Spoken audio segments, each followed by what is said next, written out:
শুভ দুপুর। আজকে রান্না করব লইট্টা শুটকি আর বেগুন। বেগুন দিয়ে লইট্টা শুটকি খেতেও ভালো লাগে, কিন্তু আজকে বেগুন দিয়ে রান্না করব না। আমার হাসব্যান্ড খাবে লইট্টা শুটকির ভর্তা, আর আমার থেকে ভালো লাগে ভুনা।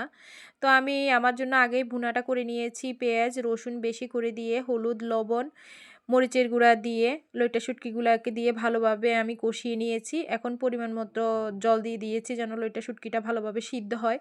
যখন একেবারে শুকনা শুকনা হয়ে যাবে, উপরে তেল এসে যাবে, তখন আমি শুটকির তরকারিটা নামিয়ে নেব।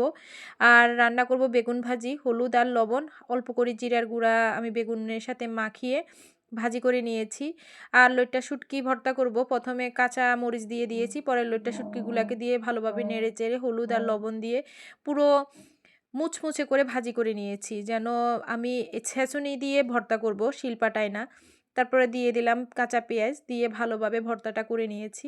আজকে দুপুরে হচ্ছে ভর্তা, বেগুন ভাজি, সাথে কাঁচামরিচ নিয়ে নিলাম, আর হচ্ছে লইট্টা শুটকি।